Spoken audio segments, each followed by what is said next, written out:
here we are.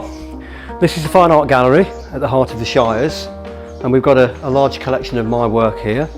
Now this piece, King of the Road, this is my latest major piece. There's so much stuff going on in there.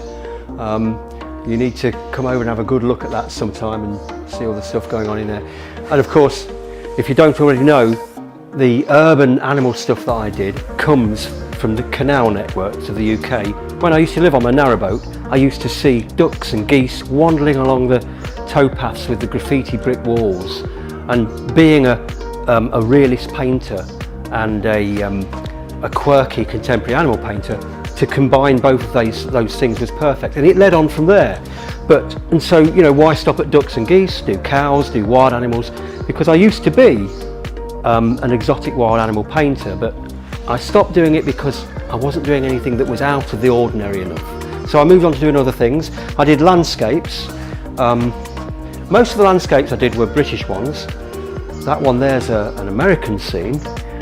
This is and I used to put the, and still do from time to time, something like that, the landscape with the agricultural stuff going on.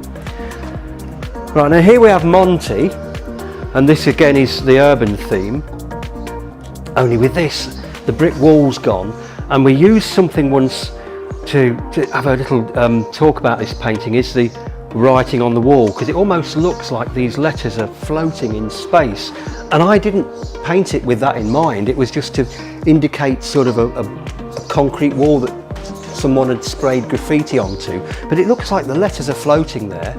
And here we have possibly one of the more traditional Charlie Duck paintings, and this comes very much from seeing the ducks on the towpaths as I was boating around, mostly Birmingham.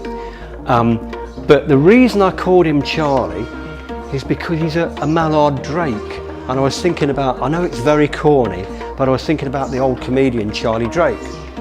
There he is, Charlie Drake. He's been a great success. There's been several now, and then I have this fun, you know, we put a few bits of detritus in, you know, and then I change the labelling on the bottles and sometimes invent my own products.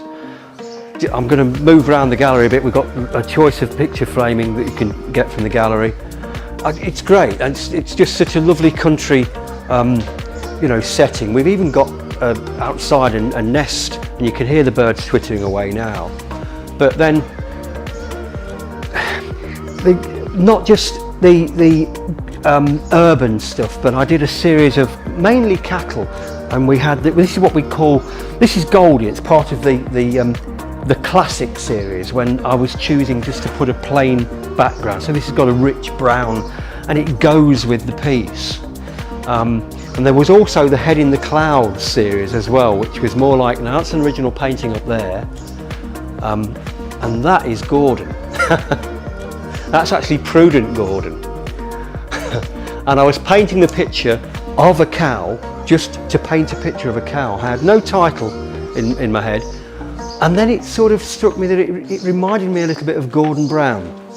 And so I thought, well, I'll call it Gordon, but no one will know who I'm referring to. So I thought of Prudent Gordon, because he used to make his prime ministerial speeches deeming it prudent to do so. Well,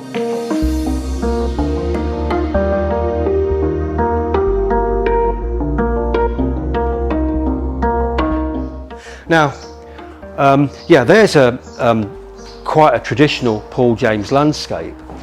I used to do a lot of the panoramic views, atmosphere, looking off into the distance with the sheep grazing. But that one is actually Ireland. That's when I was in Ireland once, and I was sort of halfway up, what's it called? Slieve Donard. It's in the north actually, looking across over the valley. The big loch, is it Loch Ness, is over there somewhere. But yeah, so that's quite unusual. I've done one or two that are from Irish scenes. I don't know where you want to go to next. There's an urban piece here, and this comes again from the boating and painting the ducks and the geese with the urban backdrop, but moving on to the wildlife instead. And just this fellow, to me, he was saying, you know, he came over as being Mr. Philosophical, considering the state of the world, and that's why I've put in the background there, why am I here?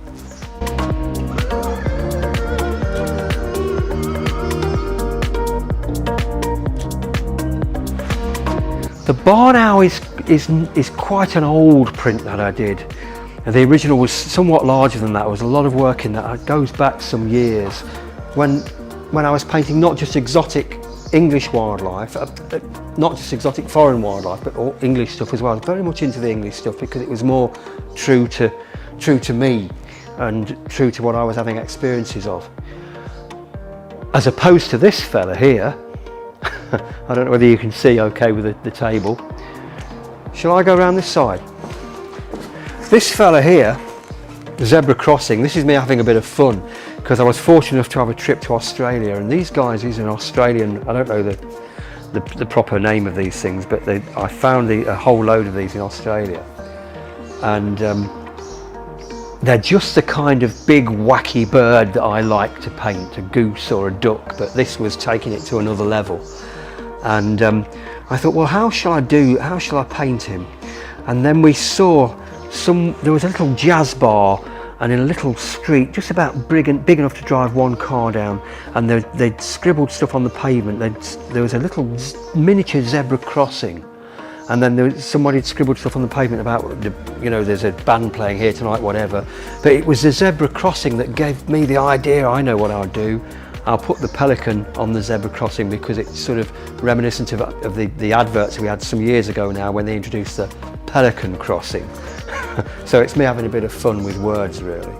But that, I didn't necessarily intend that to happen. It's turned into a surreal type painting, goes off into the distance, but it's just the background built up and just developed, and it's just happened by accident.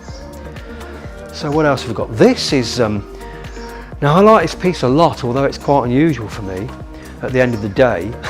There's an interesting story to this, actually, quite funny, because this was on a trip to the United States, and it had been an ambition of mine to drive across, and one time we did.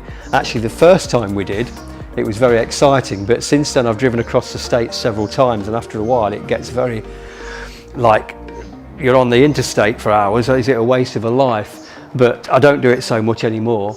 But having driven across the States, we arrived in Carmel, and one very sunny day in Carmel, at the end of the day, and as you probably know, there's lots of galleries there, so I'd walk around all of the galleries. At the end of the day, we wandered down to the beach, and the temperatures, it had been beautiful. It had been sort of 75 degrees all day, and we wandered down to the beach, and there were loads of people on the beach, but nobody in the sea. And I thought, well, why isn't there anyone in the sea? So I did the very English thing, and I took my socks and shoes off and rolled my trousers up a bit and went for a paddle, and I soon found out why there was no one in the sea, because it was bloody freezing. That's why there was nobody in the sea, and my feet hurt. And I thought, well, I think I'm a pretty tough guy. I thought, go back in, you should get used to it. But no, they still have, apparently the water comes down from Alaska or somewhere, but anyway, there you go.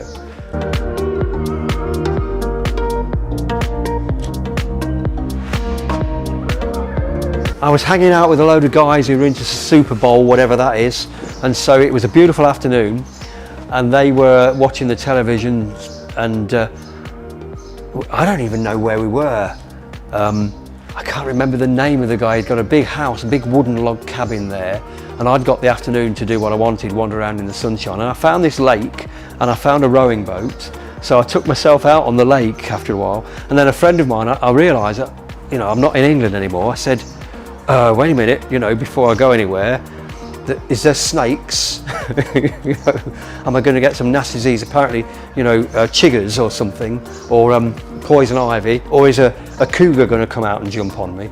But apparently, no, none of that stuff happens there, or crocodiles or something coming out of the. But anyway, that's what I got from that.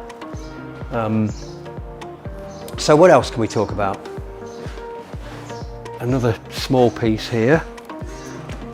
We've got a head in the clouds piece up there, Barbara, most unusual for me, because most of the head in the clouds pieces were cows.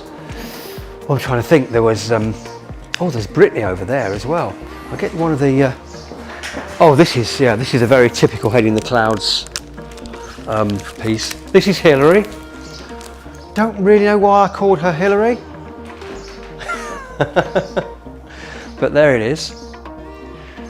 I like that piece a lot. But there's all sorts. And we got did a series of greetings cards as well. So this is one of the urban pieces, Hip Hop Harriet, and then there's something there from the Head in the Clouds series, and that's Paris and Nicole. So there you go then. Loads of stuff.